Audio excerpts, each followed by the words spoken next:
Vous retrouvez maintenant La Foi prise au mot, votre émission de formation chrétienne présentée par Régis Burnet. Aujourd'hui, peut-on représenter Dieu ? Avec Michel Stavroux, doyen de l'Institut Saint-Serge à Paris, et Raphaël Ziadé, conservatrice au Petit Palais.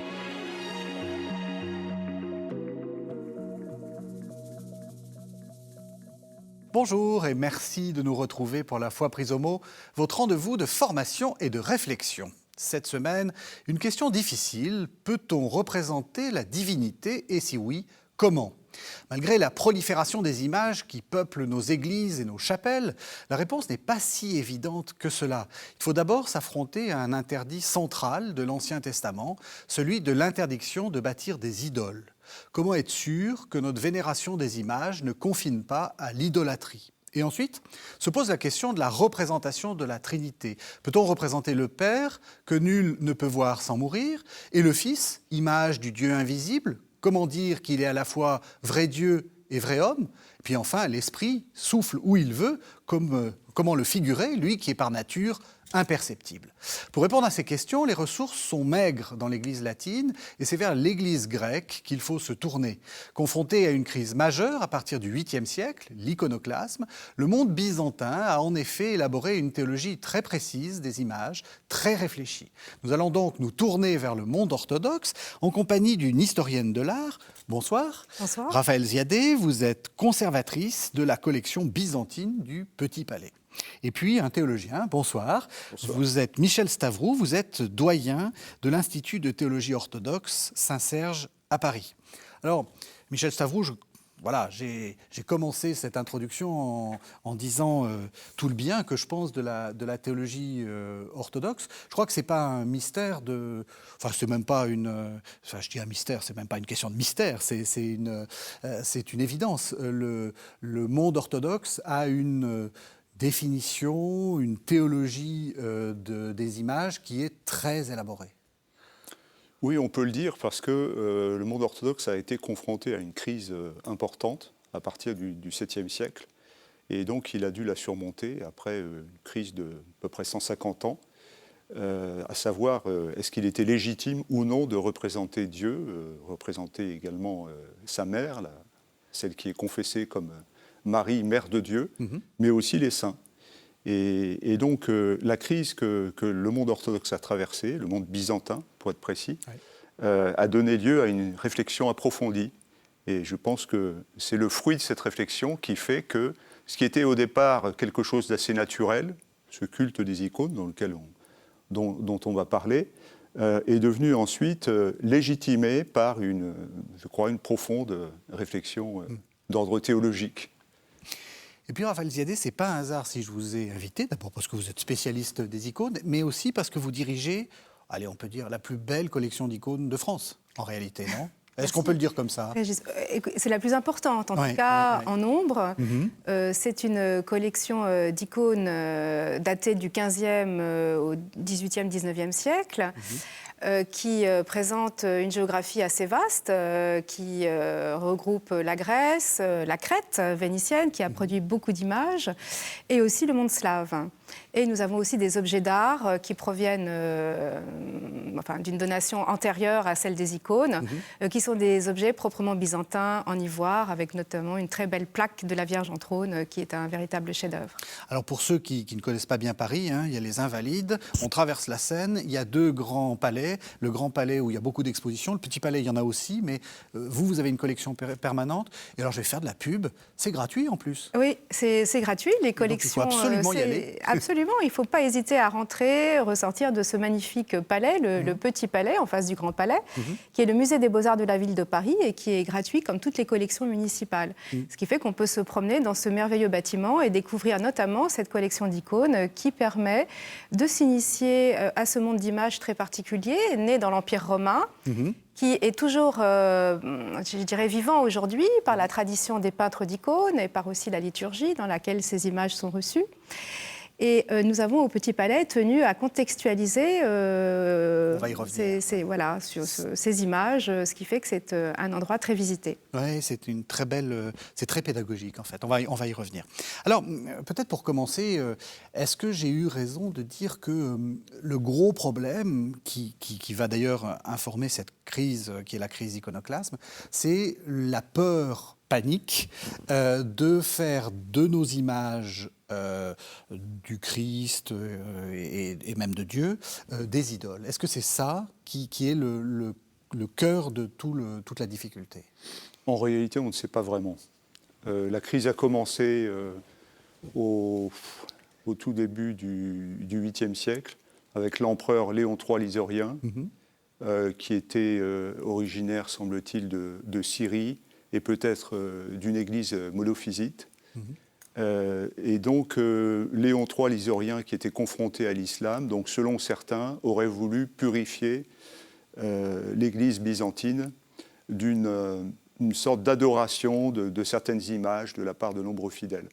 Alors, il est vrai que l'attestation de la vénération des icônes vient plutôt de la partie occidentale de l'Empire, donc plutôt la partie, je dirais, européenne.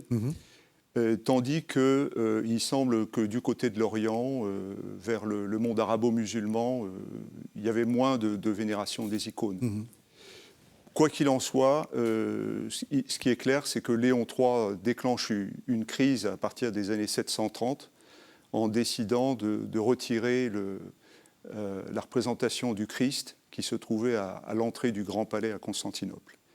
Et il déclenche vraiment la réprobation générale à Constantinople, mais il n'empêche que commencent à ce moment-là ces premières persécutions sournoises qui vont s'intensifier, surtout de la part de son fils, Constantin V, qui règne à partir des années 740 et qui va à ce moment-là réunir un concile de Hiereia, qui réunit à peu près 330 évêques, mais qui néanmoins est un concile qui va être contesté assez rapidement parce qu'il n'y a pas les représentants en fait, des différents patriarcats. Vous savez qu'à l'époque, il y a 5 grands patriarcats, ce qu'on appelle la pentarchie, donc Rome, Constantinople, Alexandrie, Antioche et Jérusalem.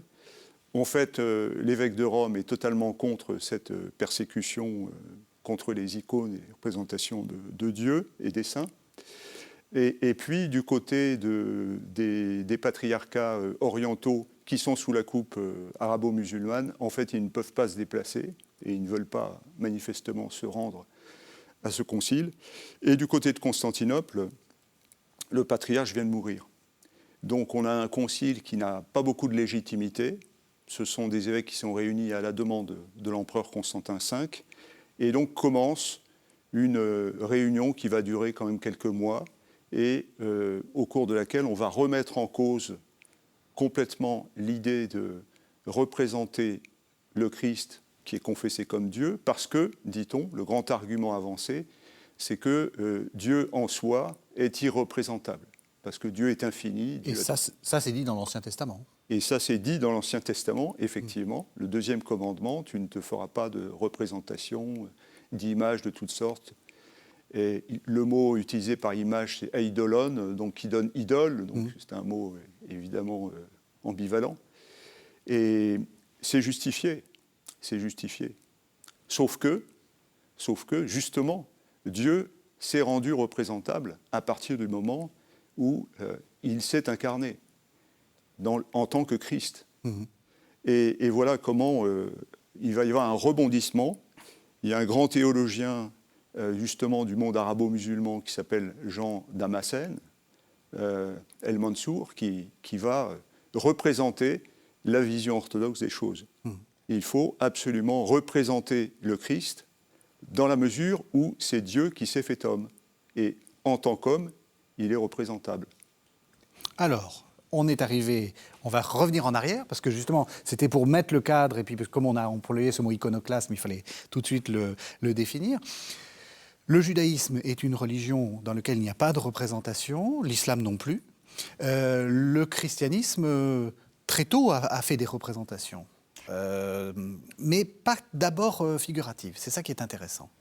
Oui, le judaïsme va marquer les premières communautés chrétiennes, probablement, qui se souviennent du deuxième commandement, qui est donc ce commandement que vous évoquiez, Michel, qui interdit toute idole, eidolon en grec, et qui, en hébreu, est un mot qui est bâti sur la racine pézel, image taillée, sculptée. Donc ce qu'interdit le deuxième commandement, c'est véritablement l'image en 3 dimensions, et cela vise les statues cultuelles qui étaient placées dans les temples, dans ce monde sémitique et plus largement méditerranéen. Ouais, donc c'est le paganisme qui est visé. Ce n'est pas tant la représentation de Dieu et sa possibilité que va beaucoup plus réfléchir l'islam, ce fait de ne pas pouvoir accéder à la transcendance par l'image, mais c'est vraiment éradiquer toute trace de paganisme, enfin de polythéisme, dans un judaïsme en train de se construire. Donc il ne faut pas que les Juifs qui adorent, enfin qui vénèrent Yahvé, qui le reconnaissent,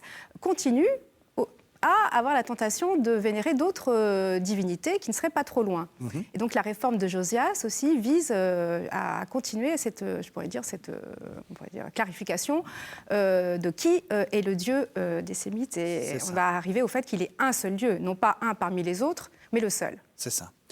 Les chrétiens sont les héritiers de cette idée-là. Oui. Donc, pas de représentation déjà du Père. Enfin, du Père, mais surtout pas de représentation du tout, parce que c'est assimilé à des cultes polythéistes et aux gréco-romains. Et les chrétiens savent très bien qu'à côté de leur maison privée où ils se réunissent, il y a des temples avec des statues cultuelles. Donc il faut se démarquer de ce monde polythéiste, comme les Juifs l'avaient fait. Donc on continue à avoir une réticence par rapport à la statue cultuelle.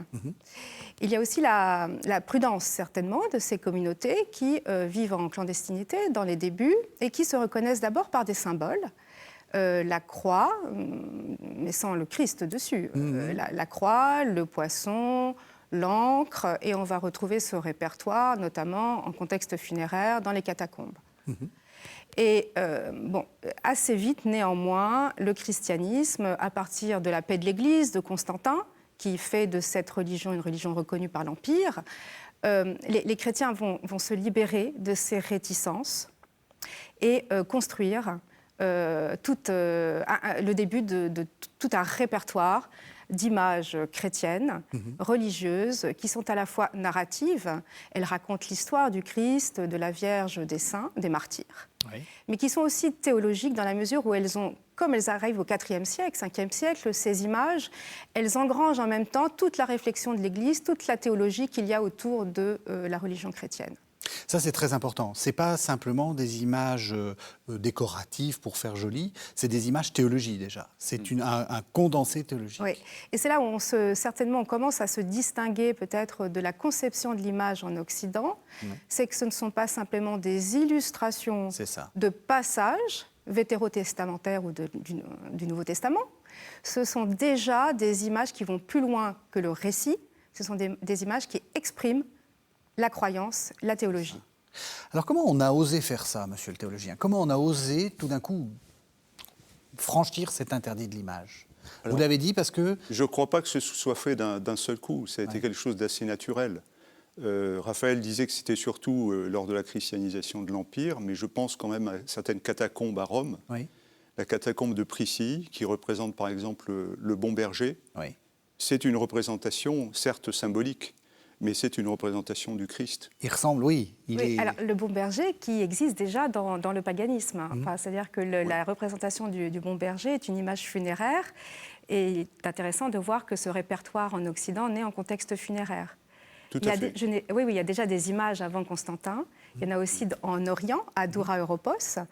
Dans cette ville au bord de l'Euphrate, où on a découvert une synagogue et une maison privée, une maison d'église entièrement peinte. Les deux lieux de culte étaient peints d'images. Et on est autour de 250. C'est ça. Donc là, il y a quelque chose qui est en train de bouger. Il y a quelque chose qui bouge, et pas seulement dans les catacombes, mais aussi en Orient. C'est ça. Simplement, beaucoup de choses ont disparu.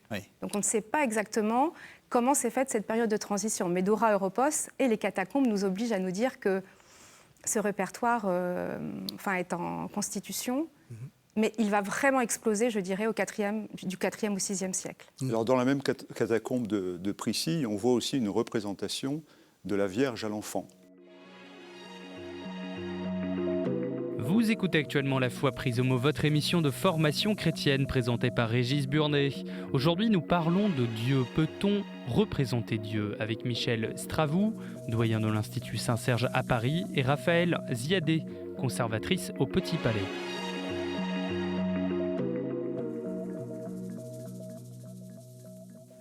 Avec devant lui un prophète, probablement le prophète Balaam, et on voit une étoile. Donc c'est une illustration de la prophétie, et on voit pour la première fois, semble-t-il, la représentation la plus ancienne de la Vierge à l'enfant. Donc c'est vraiment quelque chose d'extraordinaire, mais qui va se multiplier effectivement avec la christianisation de l'Empire, et je pense l'intégration des modes de représentation qui sont propres effectivement au paganisme, mais qui vont être mises à contribution de la nouvelle religion, pour manifester ce qui est en soi non manifestable, c'est-à-dire la divinité du Christ. Mais ce n'est pas la divinité en tant que telle qui est représentée, c'est une personne divine, ce qui est tout à fait différent. Et donc, si on revient à la question de l'iconoclasme, on voit que progressivement, on va passer de représentations d'ordre symbolique à des représentations figuratives. Oui. On a un témoignage en ce sens, c'est le concile Quinisext en 692. Donc c'est un concile qui a lieu à Constantinople et qui donne un certain nombre de précisions qui fait une sorte d'aggiornamento sur la manière de vivre le christianisme dans l'Empire. Et donc il y a un canon 82 qui précise la manière dont il faut représenter le Christ. Et il dit qu'il faut arrêter les représentations symboliques comme le poisson ou l'agneau et le représenter réellement tel qu'il s'est incarné. C'est intéressant parce que certains spécialistes se demandent d'ailleurs si ça ne vise pas les coutumes de représentation occidentale qui sont plus dans la symbolique justement que le figuratif. Et donc à partir de là, on pense qu'au tout début du 8e siècle, il y a donc un développement extraordinaire des icônes, mais un développement assez chaotique. Et il semble qu'il y ait eu des excès dans la vénération des icônes, ce qui expliquerait cette réaction des iconoclastes. On va y revenir, mais effectivement, lorsque je représente le Christ comme un jeune homme imberbe, est-ce que je représente le Christ ou est-ce que je représente le jeune Dieu ressuscité, etc. Est-ce que je fais une image symbolique ou est-ce que je fais une image réelle? Enfin, réelle. Une image historique. Alors, le portrait du Christ a mis un certain temps à se fixer. Aujourd'hui, on a une image du Christ barbu Jésus qui ressemble à Jésus. Voilà, Jésus qui ressemble à Jésus. Oui. Mais le Christ n'est pas décrit dans l'Évangile. On n'a pas la moindre idée de comment il était physiquement. Et les représentations les plus anciennes varient. Elles ne concordent pas, si je veux. Oui. Et à Dura Europos, on a des images de miracles du Christ, donc de 250. Il est imberbe. On le représente aussi au IVe siècle, avec imberbe, mais avec des cheveux très frisés. On le représente à Rome, notamment, par exemple, la mosaïque de Sainte Prudentienne, dans le type qu'on appelle philosophe, avec des cheveux très désordonnés, épars. On dit aussi qu'il est sous cette forme en Jupiter. On l'a représenté aussi en Apollon, avec des rayons qui sortent de sa tête. Donc on a récupéré des modèles de philosophes ou de divinités païennes pour représenter ce Christ, mais dans sa toute-puissance, dans sa gloire, parce que ce sont des modèles qui étaient des modèles admirés, vénérés. Et puis toutes ces possibilités ont été éliminées par la tradition. On ne sait pas exactement comment, mais pour aboutir à un portrait robot qui est très bien représenté. Jésus comme Jésus. Jésus comme Jésus, tel qu'on l'imagine aujourd'hui, oui. Tel qu'on le reconnaît aussi. Oui. Ce Christ, disons que ce modèle, le prototype le plus ancien probablement auquel on peut se référer, c'est cette icône très connue du monastère Sainte-Catherine du Sinaï, peut-être exécuté à Constantinople, on ne sait pas, où on le voit du VIe siècle. Donc avec où on le voit avec un visage grave, noble, néanmoins très vivant. C'est une personne réelle, on le voit dans le modelé, dans la dissymétrie des yeux, avec une chevelure très ordonnée, de très beaux sillons il est coiffé. Et il a surtout ce détail qui va être repris dans la tradition de la chevelure qui passe derrière l'épaule et qui est donc rabattue d'un côté. Et cela va être imité, reproduit tout au long du Moyen-Âge. Est-ce qu'on peut dire que c'est le Christ? Vous avez dit historique, j'ai bien aimé Est-ce que c'est ça? Est-ce que c'est... Raphaël l'a bien dit, ça n'est pas un portrait, mais est-ce que c'est ça? Est-ce que c'est pour... c'est de dire, cette image-là, elle ne peut pas être symbolique.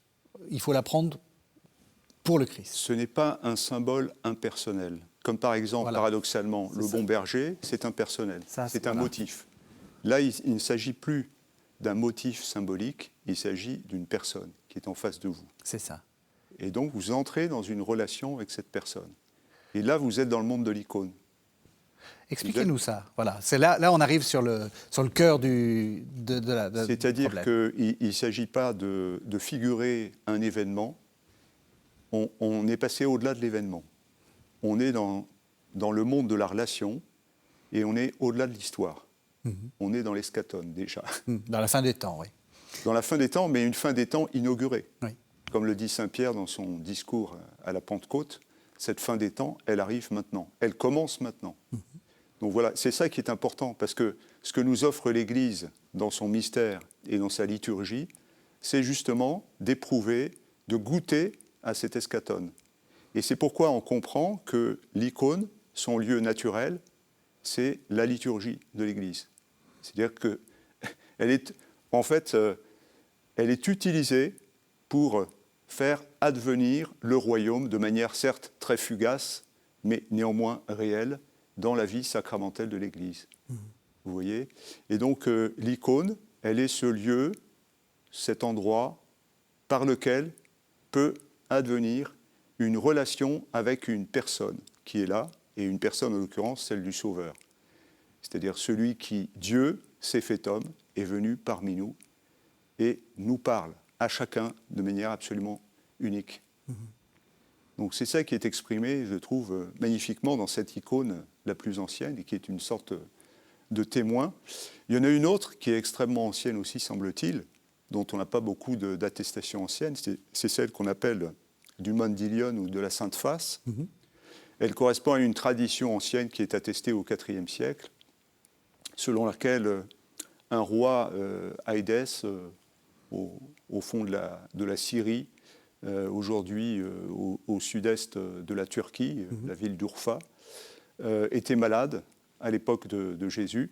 Et ce roi Abgar aurait envoyé son serviteur pour se faire guérir par Jésus, qui était à Jérusalem, et qui lui a simplement dit qu'il ne pouvait pas. Mais il a essuyé son visage, il a passé de l'eau sur son visage à une fontaine, il a essuyé son visage avec un mouchoir qu'il a remis à l'envoyé d'Abgar, et Abgar a reçu ce Mandylion et en a été guéri. Et cette représentation du Christ qui est restée a donné lieu à un modèle d'icône qui correspond d'ailleurs au visage du Christ représenté sur l'icône du Sinaï, Sainte Catherine du Sinaï. Et donc c'est aussi le modèle d'un autre type d'icône extrêmement simple qui représente simplement le tracé du visage, avec à peine des couleurs et souvent simplement l'inscription Iisus Christos ou encore Oon, c'est-à-dire la révélation d'Exode 3,14. C'est pour ça que j'étais un peu surpris dans votre présentation de l'émission quand vous disiez à propos du Père, nul ne peut me voir et mourir. Oui. Effectivement, dans la tradition occidentale, on considère surtout à la suite de Joachim de Flore que tout ce qui concerne l'Ancien Testament, c'est la révélation du Père. Mais en fait, dans la tradition des Pères d'Orient, c'est le Fils, c'est le Logos, parce que le Fils est le Logos, autrement dit la parole du Père. C'est le Logos qui s'est exprimé dans l'Ancien Testament, et notamment dans ce dialogue avec Moïse. Et donc c'est pourquoi on voit Oon, celui qui est très souvent inscrit autour du visage du Christ, notamment à partir du XIIIe siècle, à Byzance. Donc c'est un lien que l'on fait entre l'Ancien et le Nouveau Testament. Mais la grande différence, c'est qu'à partir du Nouveau Testament, ce Dieu Logos s'est incarné. Et donc il faut le représenter. Il faut. C'est pas on peut, c'est il faut. Si on ne le représente pas, c'est qu'on a quelque chose à cacher. Et donc ça veut dire qu'en réalité, on est plutôt ce qu'on appelle docète, c'est-à-dire qu'on ne croit pas que vraiment Dieu soit fait homme. C'est pas possible. C'est contraire à notre idée de la divinité. Que Dieu ait choisi une telle humilité, s'incarner, devenir un individu parmi nous, voilà qui est scandaleux. Et alors, à partir de ce moment-là, vous l'avez dit, il y a une sorte de, alors je ne sais pas si on peut appeler ça purification, etc., des représentations, mais on a une sorte d'uniformité, cette idée de Jésus qui ressemble à Jésus, d'uniformité. On ne va plus varier. Oui, et c'est lié à ce que vous avez commencé à dire, Michel, c'est le fait que ce portrait du Christ qui s'impose va être légitimé par la tradition du fait... Enfin, on va commencer à dire que c'est une image miraculeuse, que ce portrait est une image miraculeuse, donc vraie. Et à partir du moment où elle est vraie, on ne va plus y toucher. C'est ça. Puisque c'est vraiment le portrait du Christ. C'est ça. Autant l'histoire de l'art montre bien qu'il y a eu plusieurs représentations du Christ, autant à partir d'un certain moment, un portrait s'impose et on trouve des sources textuelles en grec et en syriaque du 5e, 6e siècle qui nous disent que ce portrait type, enfin peut-être pas celui du Sinaï, mais le visage du Christ, il n'est pas le fruit de l'imagination d'un artiste, il est une empreinte miraculeuse du temps du Christ lui-même. Donc, non fait de main d'homme. Non fait de main d'homme, akeiropoietes en grec. Et les images de la Vierge à l'enfant, attribuées à Saint Luc, vont recevoir, on va dire, la même origine. On va dire qu'elles viennent de Saint Luc et qu'elles sont inspirées par Dieu, comme les évangiles étaient inspirés. D'accord. Tout ça ressortirait d'une révélation ou d'un miracle. Donc, il y a quelque chose de vrai, d'historique, moyennant toute cette histoire des images non faites de main d'homme ou du portrait de Luc, ce qui fait qu'on peut avoir un type qu'on va reproduire. Voilà. C'est important parce que c'est vrai que, vu de l'Occident, on a l'impression que les icônes, c'est toujours pareil. Mais c'est parce qu'il y a cette reproduction d'un modèle, en fait. Ouais, la tradition sélectionne un modèle qui devient prototype. C'est ça. Qui est répété ensuite par la tradition d'âge en âge. Et pour la personne du Christ, ce prototype est en plus, je dirais, d'origine miraculeuse. Il n'est pas le fruit d'un peintre et il vient du Christ lui-même qui a essuyé sa face pour l'envoyer au roi Abgar et le guérir, le Mandylion. C'est ça. Et on a le pendant en Occident de ce voile avec l'empreinte miraculeuse du Christ, avec le voile de Véronique. Oui, c'est ça. Très tardif. Cet événement, plus tardif, oui. Plus tardif, mais 15e, 16e. Oui. Mais c'est toujours cette idée-là. Mais cette idée de l'empreinte miraculeuse est absolument. très importante pour le portrait du Christ. C'est ça. C'est ce qui fait que ce serait donc une photographie, si on peut dire, même si c'était pour un procédé d'empreinte. C'est une empreinte miraculeuse qu'on peut assimiler, on pourrait l'assimiler aujourd'hui à une photographie. C'est ça. Qui donne le vrai visage du Christ. Du coup, on peut la faire entrer dans une liturgie.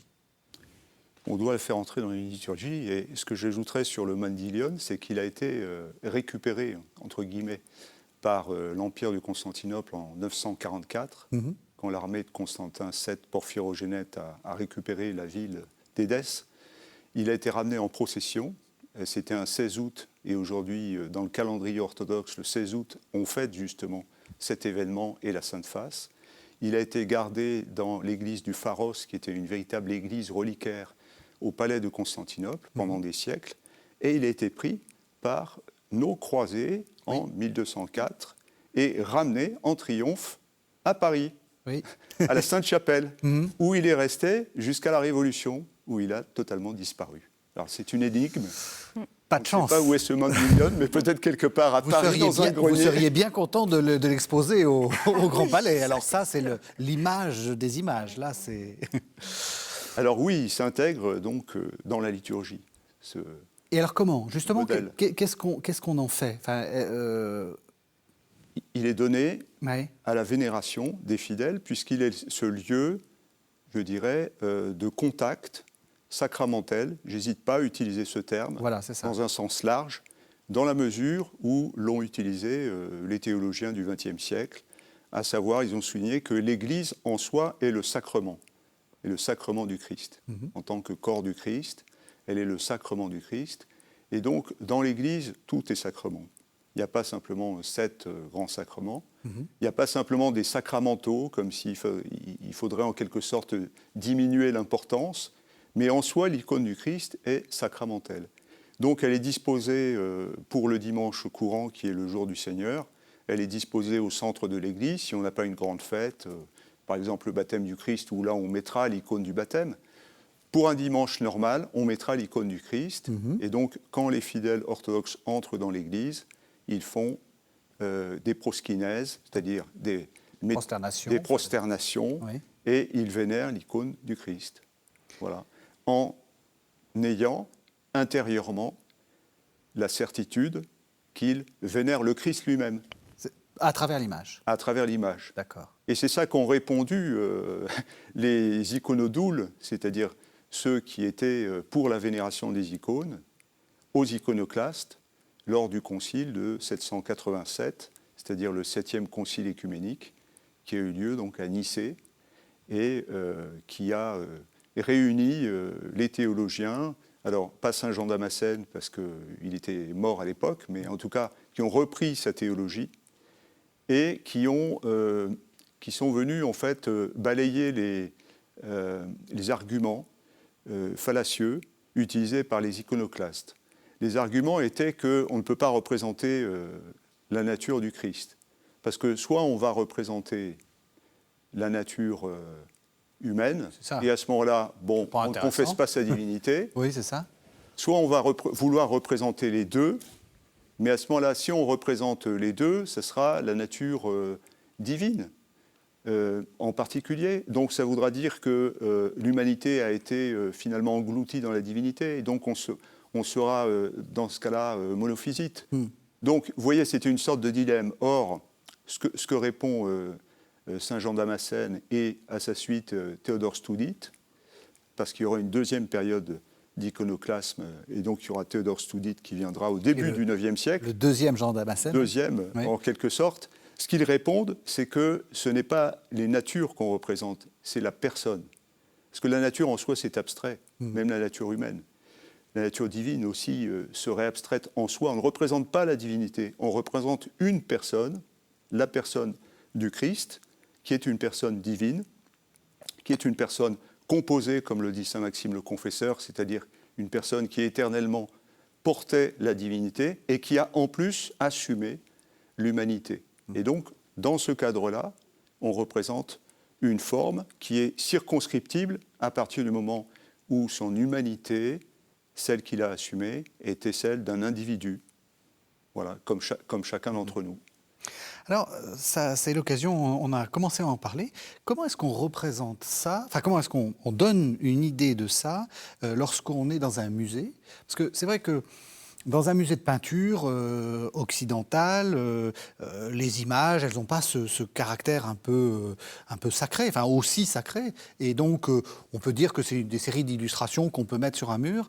Là, vous avez été confronté, c'est un peu comme, enfin vous me direz si la comparaison est juste, c'est un peu comme quand je veux représenter, ou je veux présenter au public des reliquaires dans lesquels il y a des objets ou des bouts de corps qui ont, pour certains fidèles, un poids sacré énorme. Comment est-ce qu'on fait ? Au Petit Palais, oui. Nous avons une nouvelle salle des icônes qui a été ouverte en 2017. Et donc, nous avons dû nous poser la question de la manière dont nous allions rendre compte de cette peinture, qui effectivement relève du sacré et de la dévotion.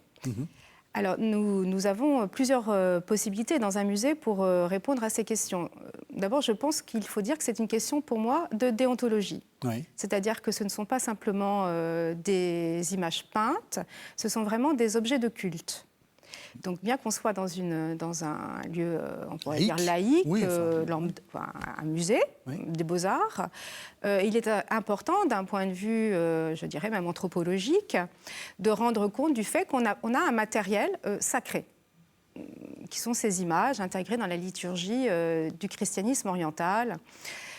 Alors, donc cette dimension sacrée, il a fallu en rendre compte. Comment fait-on pour que tout le monde comprenne ? D'abord, ça passe par un dispositif de scénographie, c'est-à-dire qu'on travaille avec un architecte qui met en espace ces images et je lui ai dit, je voudrais qu'on ressente que ces images n'ont pas le statut des peintures de paysages du 19e siècle qu'on peut voir à l'étage, mais qu'elles ressortissent d'autre chose, d'une sacralité. Donc l'architecte répond à ces questions par l'atmosphère, par l'éclairage. Oui. C'est très spectaculaire. Voilà, par la façon dont on va tout simplement montrer. Une sorte de pénombre, Une pénombre. Il y a de la musique. Et il y a de la musique. Oui. Et là, on arrive à la question de la médiation, pas simplement à la mise en espace, la médiation.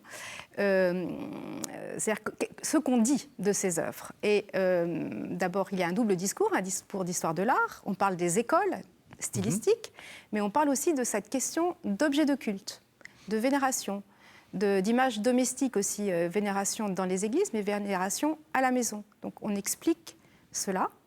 Et on parle du contexte, c'est-à-dire qu'il y a aussi un diaporama où on voit ces icônes vénérées dans plusieurs lieux de la Méditerranée et jusque dans le monde slave, avec effectivement des chants en grec et en russe qui font rentrer dans le culte, en fait, dans la liturgie des églises.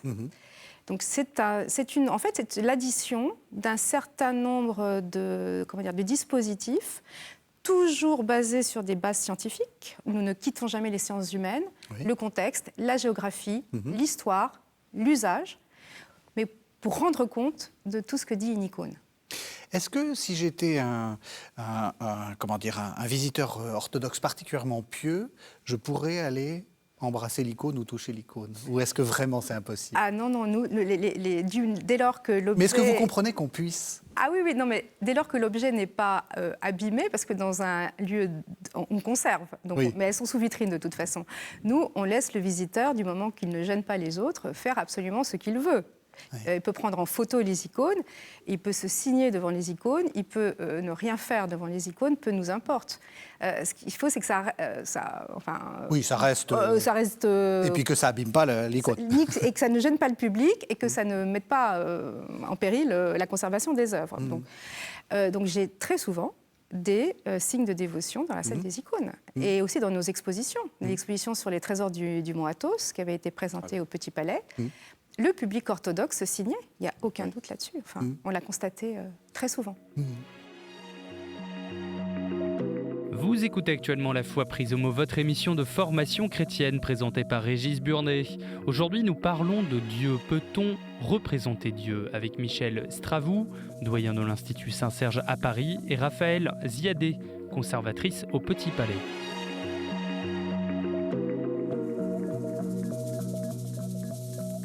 Du coup, quand on a ces icônes dans une église ou à la maison, comment on les traite? Vous avez dit on commence à les, on s'approche d'elles, on les vénère comme si on était face à.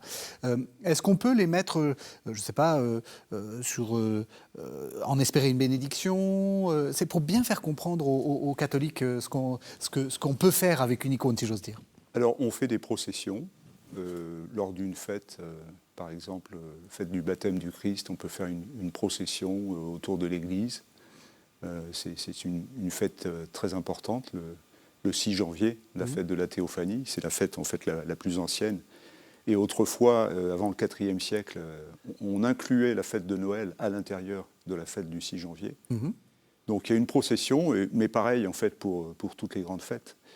Et puis, sinon, évidemment, on prie devant l'icône. Et c'est comme si on priait devant le Christ lui-même. La personne. J'ai sous les yeux le texte de la définition du Concile de Nicée II. Voilà. Et vous voyez, je lis, chaque fois qu'on voit leur représentation par l'image, donc la représentation soit du Christ, soit de la Vierge, soit des saints, on est incité, en les contemplant, à se rappeler les prototypes. On acquiert plus d'amour pour eux et on est davantage incité à leur attribuer la vénération. mais, précision, non pas la vraie adoration qui, selon notre foi, convient à la seule nature divine, vénération vis-à-vis de l'icône, qui s'adresse au prototype. Et je lis la fin, qui est très importante, car l'honneur rendu à l'image va à son prototype, et celui qui vénère l'image vénère la personne qui est représentée.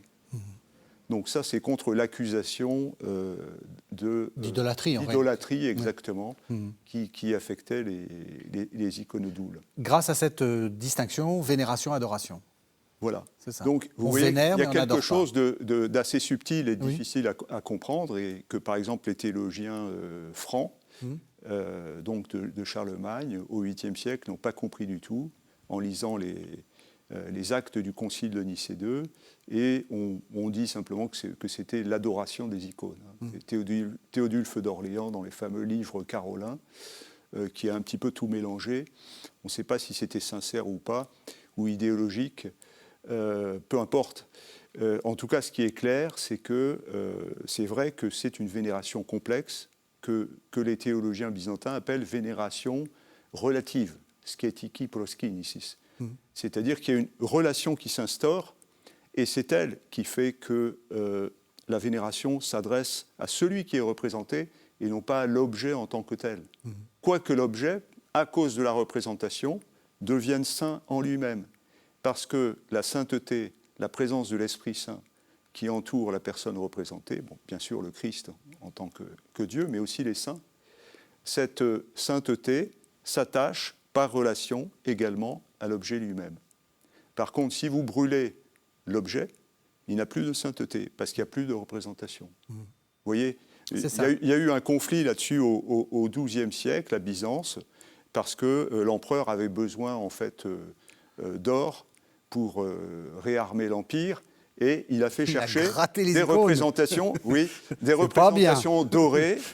Et alors, il y a un évêque qui était furieux, Léon de Chalcédoine, moi aussi, j'aurais été et qui a furieux. dit, moi je suis plus en communion avec l'empereur parce que les icônes sont saintes. Mais en fait, c'est pas la bonne réponse. Alors justement, il y a eu un débat théologique là-dessus, et on a dit, à partir du moment où l'or est fondu et où il n'y a plus de représentation, il n'y a plus en soi de sainteté. Voilà. Donc finalement, ils se sont réconciliés. Bon. Alors, il ne nous reste plus que 10 minutes d'émission. On avait prévu de faire quelque chose de très ambitieux. Parce qu'on avait prévu de parler d'autres icônes que l'icône du Christ. On va quand même en parler.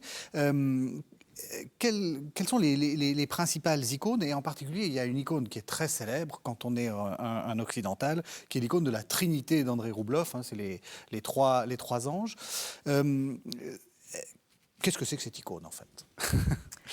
Alors, c'est une des icônes les plus célèbres de l'histoire, que cette Trinité de Roublev.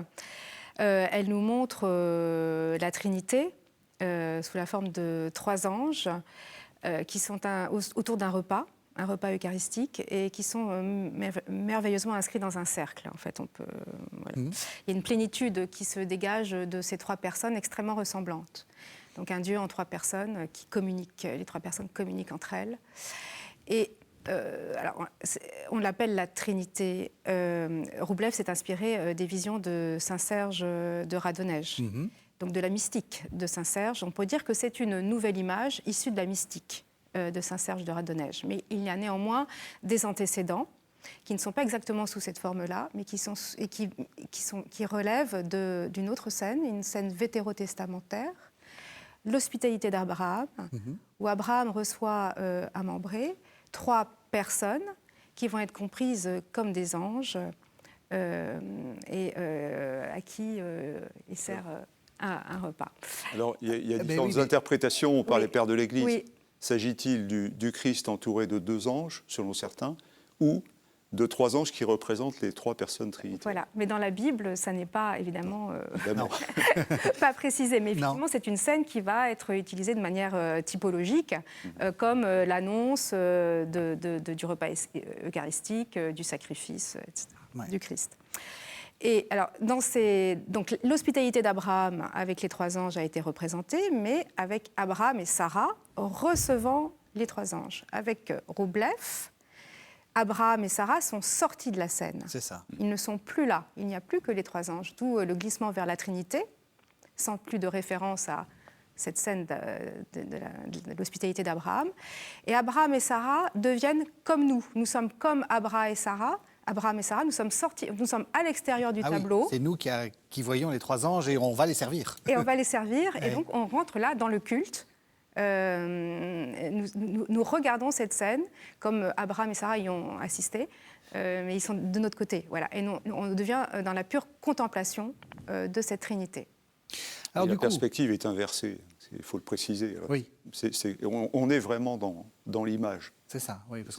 Mais alors, du coup, ce que vous disiez de la vraie personne, là, on est quand même encore du symbolisme. Comment est-ce qu'on s'en sort pour vénérer une image comme ça?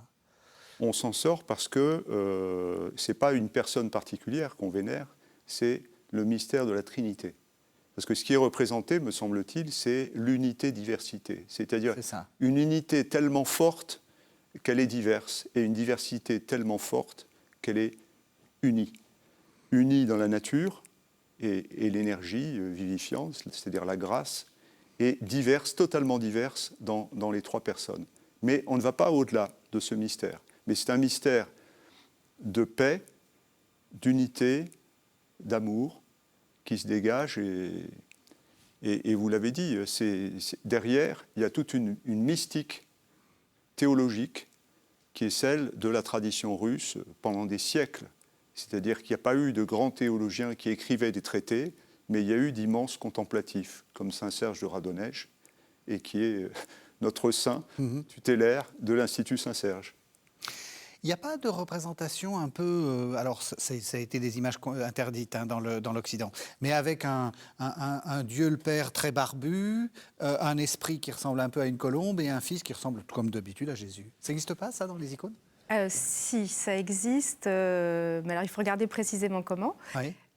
Pour ce qui est de l'Esprit Saint, il est représenté sous la forme d'une colombe de manière très ancienne, notamment dans la scène du baptême. C'est ça. Dont on a des traces dès le IVe siècle et aussi au VIe siècle sur des objets de pèlerinage. Une iconographie qui vient probablement de Terre Sainte, du lieu du baptême lui-même, au Jourdain, et qui est facilitée par le fait que l'Évangile dit que l'Esprit Saint est descendu sur le Christ lors du baptême sous la forme d'une colombe. Donc là, il n'y a pas de discussion. Oui, il n'y a pas de discussion, on a le droit. On a le droit Oui. C'est comme ça qu'on fait. C'est comme ça qu'on fait. Et la colombe eucharistique, c'est-à-dire l'Esprit Saint au-dessus de l'autel, est aussi un objet attesté dès le IVe siècle. C'est-à-dire que lors de la divine liturgie, enfin de la messe, il y avait une colombe, dans certains cas, au-dessus de l'autel, en objet liturgique, en argent. On en trouve d'ailleurs en Occident, ça existe aussi. Absolument. Ouais. Là, on en a retrouvé en Syrie. Oui. Donc la colombe, l'Esprit Saint est là. Je dirais qu'il n'est pas... Il est là aussi par son odeur dans les églises. C'est-à-dire que le Saint-Crème, les onctions qui se font notamment lors du baptême, sont parfumées, ce qui est le signe de la présence de l'Esprit Saint. Donc, il faut aussi penser à d'autres dispositifs. Ça, c'est très intéressant. Pour marquer la présence de cet esprit. Pour Dieu le Père, il y a une véritable réticence dans toute l'Antiquité tardive et le Moyen-Âge à le représenter. C'est le Christ Logos qui fait office de créateur. C'est ça. Donc on peut représenter le Christ en créateur. En créateur. Parce que comment fait-on pour représenter la création du monde ? Ce n'est pas Dieu le Père qu'on montre, c'est le Logos, créateur. Donc le créateur, c'est le Christ. Il est Christo... il a une forme de... on lui donne on le voit très bien à la cathédrale de Montréal, en Sicile, sur une mosaïque, où on voit le Christ en train de modeler Adam. Et ce qui est frappant, c'est que Adam et le Logos ont le même visage. Et donc on voit l'illustration de ce que souligne saint Irénée de Lyon, c'est-à-dire que le prototype d'Adam, c'est le nouvel Adam, une sorte d'inversion dans le temps. Et donc c'est magnifique comme... Mais donc, donc la représentation du père barbu, c'est une invention uniquement de l'Occident ? Non, on va le trouver dans l'art orthodoxe, mais de manière, je crois... Sous influence occidentale. Sous influence occidentale, mais ça va quand même être intégré à l'art de l'icône. Après le XIIe siècle, on va représenter Dieu le Père, créateur, en vieillard barbu, Mais cela relève probablement d'un modèle plus ancien qui est l'Ancien des jours. C'est ça. L'Ancien des jours qui est nommé dans Daniel, dans les prophéties de Daniel, qui dit qu'un ancien des jours aux cheveux blancs, à la barbe, reviendra à la fin des temps pour juger. Donc le Christ a été représenté aussi en ancien des jours, qui s'est transformé en image de Dieu le Père barbu. Donc tout ça, c'est une lente élaboration d'images, nourrie par des textes différents. Ce sont les interprétations différentes, mais l'interprétation, que ce soit le Père, c'est une interprétation occidentale, qu'on ne trouve pas chez les théologiens. C'est ça, c'est-à-dire que vous nous avez proposé une image là. Une image du XIIIe siècle de Castoria, siècle. effectivement, de l'église Saint-Stéphane, où on voit clairement l'inscription Jésus Christos, l'ancien des jours. Oui. Donc, qui témoigne de l'interprétation canonique. Et normalement, on voit aussi une figure du Christ enfant, avec O Emmanuel, le nom prophétique qui lui est donné. Donc ça va ensemble, et vous disiez qu'il y a la même double représentation également au Sinaï. Oui, dès le VIe siècle, voilà. Au monastère Sainte-Catherine, on a une représentation du Christ qui est à la fois Emmanuel, par l'inscription, donc le Messie, annoncé par Isaïe. Il est Pantocrator, parce qu'il règne sur le monde, et il est en ancien des jours, celui qui viendra juger à la fin des temps. Voilà. Et en Russie, à partir du XVe, XVIe siècle, il y a ces icônes du Père qui commencent à se répandre sous l'influence occidentale à travers la médiation de Kiev. Et ensuite arrive une crise, donc au XVIe et surtout au XVIIe siècle. Et au XVIIe siècle, entre guillemets, on remet les pendules à l'heure à travers un concile, le concile de 1667, qui dit expressément « il ne faut pas représenter le Père, c'est totalement impie, parce que le Père ne s'est jamais incarné. On se contentera de représentations symboliques avec la main du Père, comme on le voit sur les icônes, mais jamais de représentation anthropomorphique du Père. » Donc on est un peu au même moment, enfin à quelques décennies près évidemment, du Concile de Trente qui dit à peu près la même chose en disant plus de pères barbus, ça suffit. Malheureusement, comme le Concile de Trente, ce Concile 1667 sera complètement ignoré. Absolument. Et on continue à représenter à la fois le Père et souvent alors une trinité un peu particulière où on voit le Père qui en son sein porte le Fils qui lui-même porte la colombe de l'Esprit. Donc c'est un autre genre de trinité tout à fait hérétique. Bien, ben c'est sur cette note d'hérésie qu'on terminera. Raphaël Ziadé, vous venez de faire paraître il y a quelque temps L'art des chrétiens d'Orient, un magnifique livre paru dans les éditions Citadelle Masneau. Qu'est-ce que vous avez essayé de faire? Vous avez... Allez, 10 secondes pour nous expliquer. On est à la fin de l'émission. C'est un livre de synthèse sur l'art chrétien du Proche-Orient, de l'Euphrate au Nil, qui chronologique, 2000 ans d'art et d'histoire qui sont revisités dans ce livre. Donc il était temps, je crois, de s'intéresser à cette région qui est à l'origine des images chrétiennes et qui est maintenant, où ces images sont souvent en péril à cause des désastres de guerre et économiques. Et il est temps aussi de lire les théologiens orthodoxes quand on veut comprendre la vénération, et donc non pas l'adoration, mais la vénération des icônes. Merci à tous les deux, merci de nous avoir suivis. Vous savez que vous pouvez retrouver cette émission sur le site de KTO, www.ktotv.com, et on se retrouve la semaine prochaine.